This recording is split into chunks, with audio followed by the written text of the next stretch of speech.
guys, this is KO. Welcome to a Pokemon trading card game online match and deck description, I guess. This is once again going on to my Magnezone Raikou deck because I really enjoy playing this. And, well, I said in the update video I would do a match at some stage and try to, show off the deck, and here we go. So, just as a quick sort of recap before I actually do that, let's go briefly over the idea of this deck. Magnezone is essentially the same card as Blastoise used to be, just with a different attack and a slightly lower retreat cost, which doesn't necessarily make too much of a difference, but essentially the idea is to get a Magnezone out, flood the field with electric typing and lightning energy, and use that with Raikou so that you can have basically Keldio's attack, which is the old secret sword, 50 plus 20 for every energy attached. I say every energy because we only have lightning energy in this deck, so it basically goes for 2 shots. And being a non-EX, it only gives up 1 prize. It's a basic, so you can, search it out pretty easily, and you can do some other cool stuff with it as well, which is pretty nice. It does also have the added advantage of having defensive capabilities too. 120 HP is not the sturdiest of things out there, but with its ability you cut damage down by 20, and then you have some defensive tools like Fighting Fury Belt to give you 40 extra HP, or against special energy heavy decks, Assault Vest is pretty good too. Honestly, the main reason I play Assault Vest here is because I can attach this to Magnezone.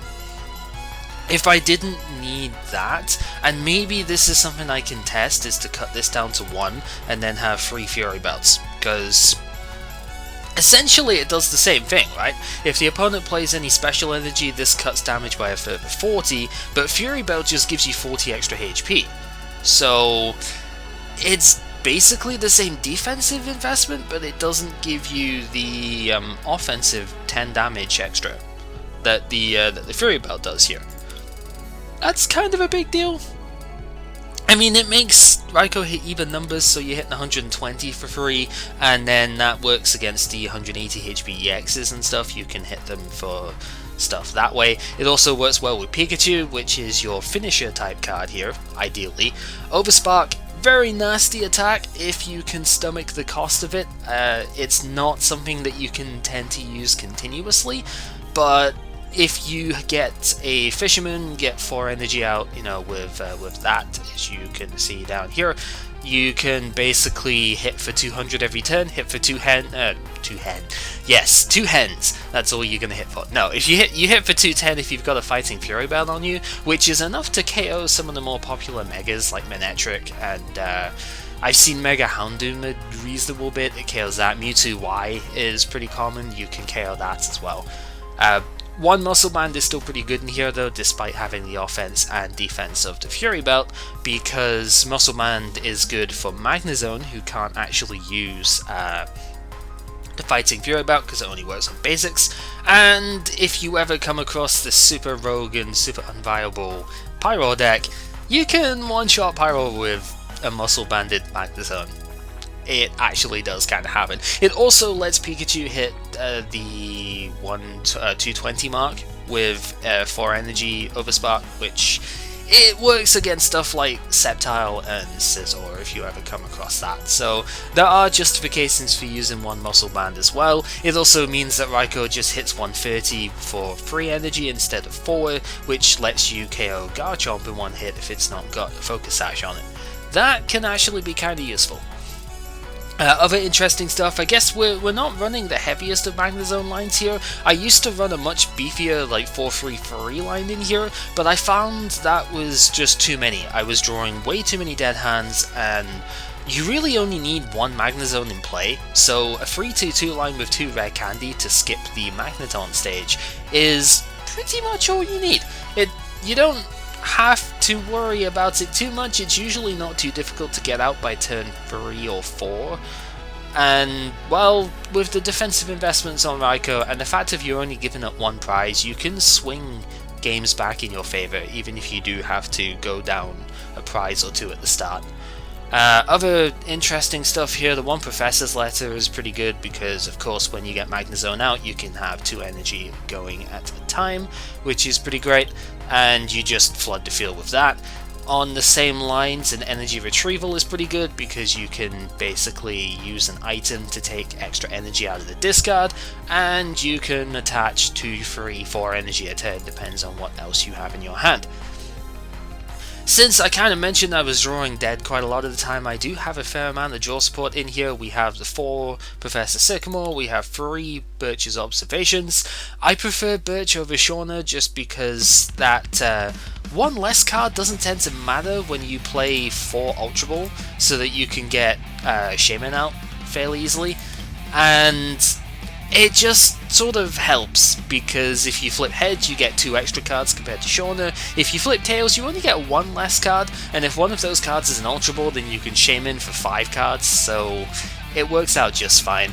On the subject of Shaman, AZ is a fantastic card to have around for that. It's also pretty good if you don't have a way of retreating an active Raikou with no energy on it, or even Magnezone or anything like that. If you basically get stuck, then AZ can help you out, and it's pretty great. 1 copy of Bridget because, well, it searches out 2 Magnemite and a Raikou very, very easily, or, you know, any sort of combination that way. Pokemon Fan Club is probably the better choice for this deck. I haven't really tested it yet, but it would allow you to put stuff into your hand, as well as get both Shaman and, say, Magnemite in the same draw. The main reason I chose Bridget is because I can get 3 Pokemon with this rather than just 2, but it's not always the best call, because if you can't get a Shaman with Bridget. If you get a Shaman with Bridget, it goes straight onto the field and it doesn't give you the ability. So there are reasons to use both. I've chosen Bridget just now. You might want Pokemon Fan Club instead. Giovanni's Scheme is also another really nice thing. Raikou does tend to end up being 20 damage short quite a lot, so that can help. And it's also, albeit a subpar draw support, it's still a decent enough draw supporter. When you use stuff like Ultra Ball or you play your hand down, it works quite nicely with that. The only other thing really of note, I guess, is Rough Seas, because Rough Seas does provide you with some good healing, which is nice because Raikou is pretty tanky to start with. This works better with Assault Vest, I think, than with the Fury Belt, because with Assault Vest you're just taking less damage directly, but with Fighting Fury Belt you're not. You get extra HP, but if your tool gets knocked off by Startling Megaphone, you're kinda screwed. And I just think Rough Seas works better with Assault Vest, so that's just kinda me though. That might just be my own sort of preferences. I would love to put a 3rd one in, because Stadium Wars are kind of a big thing. Unfortunately, I don't have space to put more though.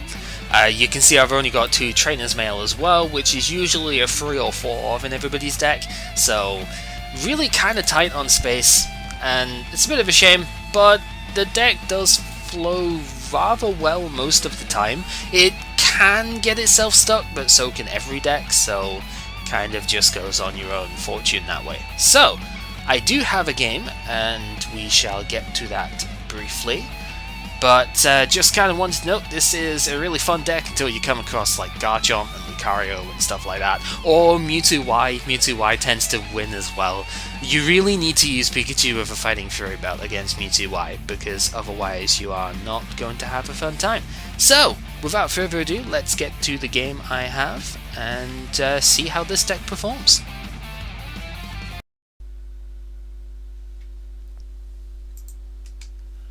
Alright, so looking at the game here, we are up against a grass and colourless deck. What's kind of nice, you can get to see what types your opponent has in their deck, which is pretty cool. I mean, sometimes you can see if there's no colourless, then you know there's no Shaman in their deck, which is always interesting to see. But it doesn't tend to tell you much about what the opponent is actually running, because in this case, we're seeing grass and colourless. That's a bit more of an obvious one, I suppose. That, you know, we're seeing either Sceptile or Vespiquen, basically. Those are the 2 major grass decks you would see. Also, I drew crap in my starting hand there, so I'm kind of really glad to have the mulligan, even if it does give the opponent an extra card. But at the same time, you know, a grass and colorless deck could equally be knocked out of Vileplume. I've played against that, and it's kind of interesting. In this case, though, we are just seeing a Lugia and a Spinarak.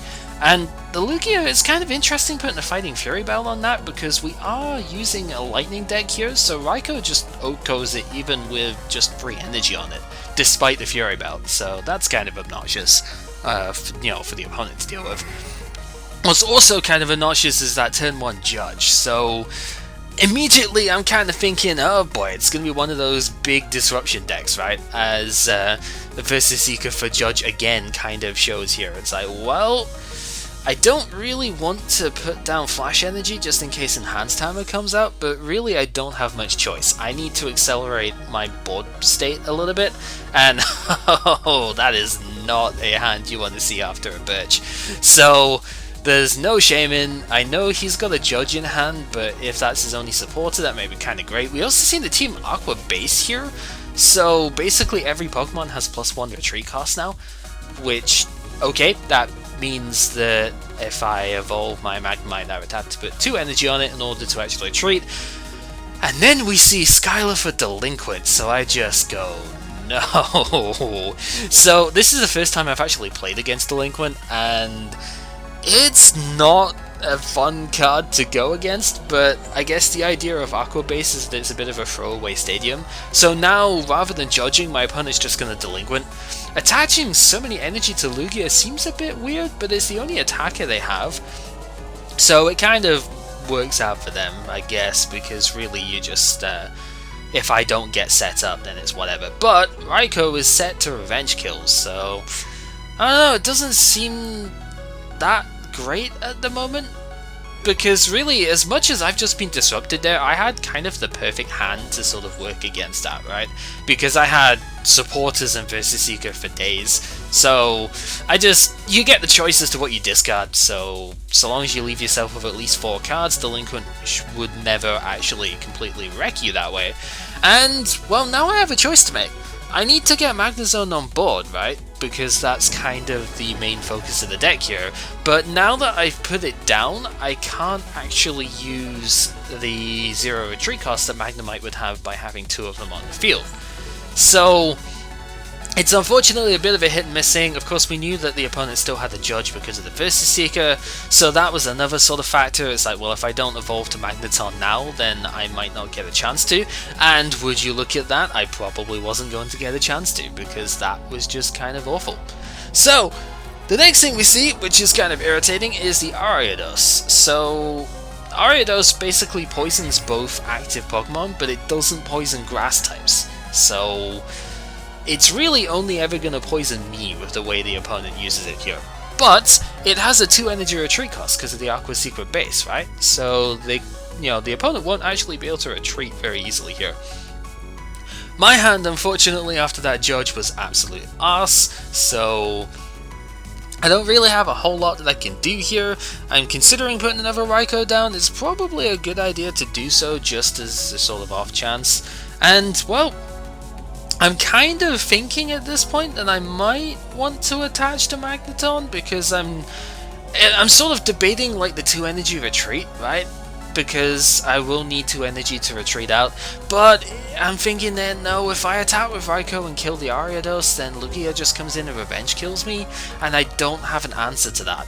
So I'd rather make my opponent do the first attack here. And really, I'm not going to get KO'd anytime soon. That much is fairly obvious. But my opponent kind of pulls a new one out on me here and brings in Virizion, which I was not really expecting. So Virizion with a Fighting Fury Belt is a big problem for Raikou to take out. I need like 6 energy on it to deal with that. And, well, Professor's Letter kind of changes things a little bit here. If I make Magnezone my active Pokemon now, as I'm sort of debating here, then I am going to have a 4 energy retreat cost. There isn't really any way that I'm going to pay that, but Magnezone's attack is passable when you have the energy to fuel it with. So I kind of just go, well, let's just attack with Magnezone here. I need to get a prize because I don't have anything else going for me in terms of my hand here. So Thunder Blast will do a straight 100, and that's enough to two-shot even with the Fighting Fury Belt in play, right? So I just kind of go for it. I leave that one energy in hand because if I get knocked out this turn somehow, that like a switch into Lugia or something like that, then I want that extra energy for Raikou. So I want to be able to attach to the benched one that doesn't have any energy on it right now. And, well, that doesn't look like it's going to happen because the Aqua Secret base means that the Virizion has a 2 energy retreat cost right now. See me checking the discard, you're saying he hasn't discarded any grass Pokemon yet, right? So that energy attachment is basically wasted. It's a bit of a shame, but that's what you've got to deal with. Now Lugia on the bench has got 4 energy though, so it can use its second attack if it needs to. And you can see the bailout here, this would take 2 grass Pokemon from the discard back into the hand, but there are no grass Pokemon in the discard, so it's just a wasted move. So, here we see that I had drew Sycamore, kind of a lucky top deck off of that, but I had to get something. I'm sort of thinking, do I play that before putting the Raikou down? Because if this Magnezone goes down, I really don't want to have too many Pokemon on my bench that have no energy, especially when they take more energy than normal to retreat, but I decided to put it down anyway because I figure it will be needed at some point. And, well, I can put the Fighting Fury Belt on my charged up Raikou now, so it should survive most hits. And I may as well set up a second Magnezone, right? I'm not really in a position where my Magnezone is particularly comfortable, and I'm expecting it to get knocked out in the next turn. So I don't know if this is necessarily a mistake, but I decide to just put the energy on the uncharged Raikou there. That leaves me without an energy to be able to attack next turn, but I'm expecting that my opponent would just want to KO me here to stop me from putting more energy on the board. Not really the case. He's just kind of sacrificing the Spinarak here. And that doesn't fit into my plans at all, I'll be totally honest. That was not what I was hoping to see here, but that's how it goes. And yeah, discard Headringer. Headringer really doesn't do anything against this deck. It does do something against Pikachu, but Pikachu probably wants Spore energy on board anyway. And here we finally get to see a Sceptile. So Sceptile is going to be a bit of a pain in the butt, and I just kind of realized my opponent has not played a supporter yet, and if they're getting Versus Seeker, then there's it could have been Delinquent that they would get there. Actually, they did play a supporter. I completely lied. They played the Skyless, so that's probably why Delinquent wasn't gotten there. And yeah, I have a bit of a choice as to what I could do here. I could play the Trainer's Mail. I'm really looking to get Fisherman here, or Energy Retrieval. If I could get one of those two, then I would happily be able to switch myself out here.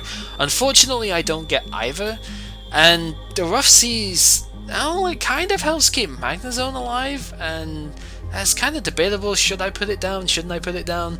It would replace their Stadium, which would make Spinarak have a lower retreat cost, but honestly, I kind of want Magnezone to get KO'd by Lugia here. It's probably not gonna happen though.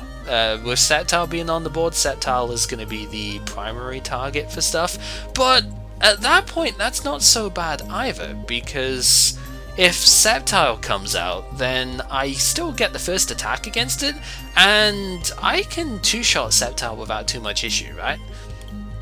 Even with just the energy I have here. I was really hoping at some point a Fisherman would come out, so that I'd be able to just Fisherman, get like 6 energy on a Raikou and go to town. That's really what I was after here. That's why we go for the Shaman play, and that's not a Fisherman, so that kind of sucks.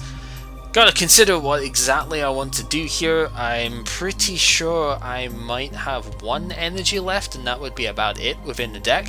So I don't have a good amount of options to really try and pull stuff that way. The Tails on Birch really hurts there as well, because this is a completely dead hand to draw into, and it is pretty much, yeah, absolute dead weight. Not a whole lot I can do with a hand like this. So we're back in top deck mode, unfortunately. The decent thing is that I will still get that all-important first attack initiative like I alluded to before, and with that heads on Birch you've got to expect that the opponent has got an energy off of that, as they do. Headringer goes down on Shaman, I don't care, Shaman's not really going to be attacking anyway, so that's fine. And yep, Magnezone goes down.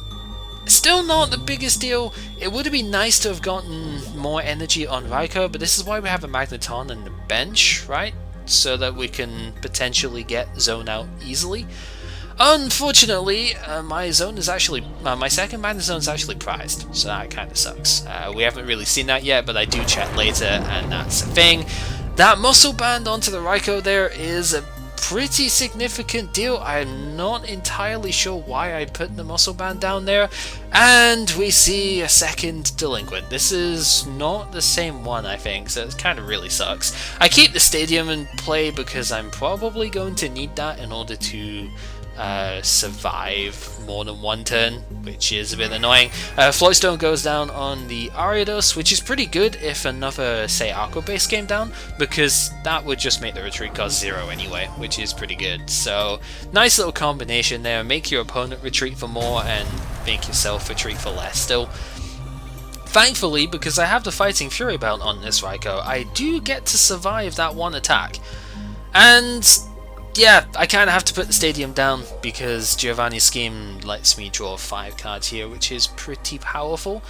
That's obviously as good as it gets with Giovanni, but drawing 5 is actually really nice, and I can get a second energy down, which is pretty helpful. Assault Vest is something I could attach here, but if a Versus Seeker Delinquent comes out, I would have no option but to discard all of my sort of recovery off of that. I wouldn't be able to recover off of another Delinquent like that, so I decide not to bother. Of course, that's a bit of a misnomer because I do get 2 prizes there, but I don't want to be discarding my prizes unless they're crap prizes, and these are anything but crap prizes. Pikachu and Fighting Fury Belt are really good here, because a Fighting Fury Belt on Pikachu would let it kill Sceptile if it decided to have a Fury Belt as well, so that's pretty good. And, well, unfortunately, because of the Floatstone, we can easily just see another Unseen Claw come out, and I'm on the back foot here. The dumb thing for me was putting the Muscle Belt on this Raikou here, because now this Raikou can get just KO'd by Sceptile next turn. And even if I do get an attack off here, it's basically impossible for me to get 6 energy this turn. I would have needed to draw Magnezone, and at this point I wasn't even sure Magnezone was in the deck. I haven't played any cards to search out. Did I play an Ultra Ball? I might have played an Ultra Ball, but I don't remember playing very many cards to search out Pokemon. So I'm kind of debating on stuff here, and I really should have saved that Fighting Fury Belt for a Pikachu just to go for the final kill here. But yeah, I'm sort of torn between stuff. Really wanted to draw Fisherman that turn. Said that quite a few times, but you know, I figured I need prizes. If we go down to 1 prize here and I can somehow get a Magnezone out, then I might, again with a Fisherman draw, be able to get another sort of Raikou setup and be able to deal with that. Or just get Pikachu up, which is why I put Pikachu down there. So I'm really fishing for good stuff out of the prizes here, and there's the Magnezone. So Magnezone Trainer's Medal, that's a really good combination to pick up here. So it's looking like I might be able to next turn get a Fisherman or something down and be able to just go ham with stuff here, which would be super good. But there's the Versus Seeker. In comes Delinquent for the 3rd time. This is 9 cards in this game I've had to discard. I was not happy at this one. So, because I had just about the ideal sort of setup here, but Assault Vest has to go, Trainer's Mail has to go, Sycamore may as well go because Versus Seeker can come out for it next turn. Versus Seeker is just more versatile. If I want to get a different thing like Lysander, then I need to keep the Seeker around. So yeah, I have no energy, I have no cards left in hand, and it's really kind of irritating at this point, you know? This Sceptile's got 210 HP, so I need 2 attackers to knock it out, and that rare candy does not help, so looks like Versus Seeker is just going to get Sycamore after all. There really isn't much else that I could get here. Pretty much all of my energy are discarded. I might have 1 energy left, but otherwise everything is in the discard, right? So I need to just draw cards, and I don't have many left in my deck either. This is going to put me at 4 cards here. But there is pretty much all the stuff that I want. There's Fisherman, there's Energy Retrieval's really nice, and essentially I'm thinking, okay, if I can live 2 turns here, I may well be able to pull this off. Kind of forgetting that I had enough energy in the discard to have Energy Retrieval and Fisherman just kind of blitz stuff here. I wouldn't really be able to do that this turn, of course, because I've already used Sycamore as my supporter. But I'm like, okay, he's got 3 prizes left. If there's no Lysander coming out in the next couple of turns, then I might well just be able to take this by Lysandering out the Shaman on my second turn from now, and we can just do a win with that. Not really the way that I should be winning this, but that was pretty much my goal at the moment. Just Lysander something out and take a quick 3 energy knockout that way. I was just seeing the Delinquent again, but it's like, oh, I actually somehow survived this turn. I was checking to see how many Versus Seeker and stuff was played, and then it's like, oh, I had Fighting Fury Belt on me, so I have 160 HP. I lived that turn. Okay, and then I was sort of thinking about it. Pikachu can do 50 damage times the number of energy that's on it. The Sceptile's got 210 HP, so counting the 1 energy to retreat, I need 6 in order to win this turn. But I have 8 in the discard, and I have an Energy Retrieval plus the Fisherman, so I can pull those 6 energy out of my discard, attach 1 to Raikou so it can retreat to Pikachu, Magnetic Circuit onto the Pikachu 5 times so it has 250 damage worth of energy, and that's it. That's who needs Lysander when you could just murder the thing in front of you in 1 shot. Pikachu is kind of a ridiculous game ender. Let's just put it that way. It's not something you want to put down early on if you can help it, because honestly, 130 HP is so fragile on an EX, it just gets wiped out. But when you get it in a situation like this, it wins games that otherwise you are probably not going to win, and that is awesome. So, Pikachu saves the day, as much as I hate to say that, and yeah, we take down the most annoying Sceptile deck I have ever come across. Like, it didn't do as much itself, which is always the problem I find with playing these sorts of cards. They don't, you know, cards like Delinquent and Team Flagrant and all of that, they don't let you set up any further. So, sure, you're disrupting the opponent, but that's not always going to be enough. And I guess this game kind of showed that. So, this has been Gamer KO showing off a replay match in Pokemon Trading Card Game Online, and until next time, take care.